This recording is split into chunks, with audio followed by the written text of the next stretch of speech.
Now this next exercise could be done with a belt, a non-moving, non-stretching, static piece of cotton or leather, and you could work from a state of tautness to absolute tension, but it's best, I feel, if you can do it with an elastic. A corded elastic, a tube elastic, like surgical elastic, works as well. It can just be a little bit harder to control.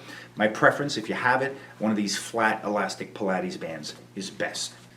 Now, what I'm going to do is I'm going to place that elastic on the floor. I'm going to show you from a few angles. Just place it on the floor, and I'm going to step on it with my so-called rear or pivoting foot. Once I've done that, it's very easy after the fact. If I need to adjust it, I can place my second foot on the end and make it more slack or tense. But at the beginning, we just need to simply step on it.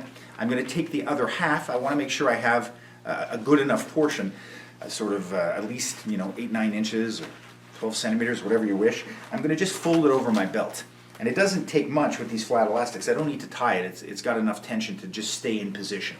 So I'm going to do this. I'm going to feed it until it gets tighter. Again, if I didn't want to keep threading it here, I could post it and I could walk it back a little deeper, but I find it easier with the flat elastic to simply feed it until you have a good degree of tension. Now what I want you to understand here is this.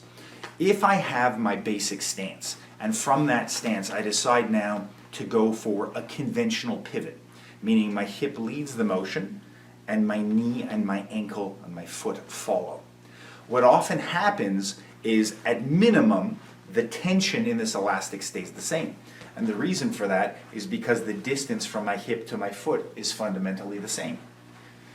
But if I do a full pivot as deeply as I can, very often I will end up lower than I started, and the tension on this elastic will actually feel lesser than. When I arrive in that final cardinal position, that final groove, this is actually less tension than when I was more extended, because the distance has become less.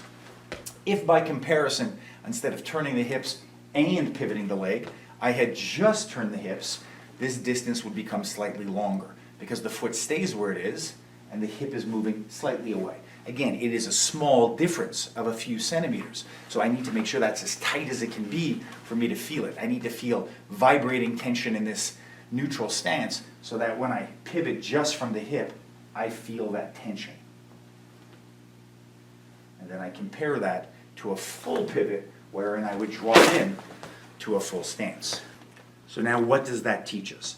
At a biomechanical level, although a hip turn without a pivot is a more compressed, shorter movement, it does still create a line of tension. It lengthens the rear loaded leg in a way that creates a band of tension and therefore gives, first, a level of stability in the stance, in the torso. It will very rarely cause us, when we just pivot from the hip, to change height. So we'll tend to be much more vertical and upright with just a hip pivot. The moment we start to descend with the leg, naturally the rear heel is going to compensate and the pivot is going to open so that our body, our carriage, can sink into that familiar groove, that elastic base.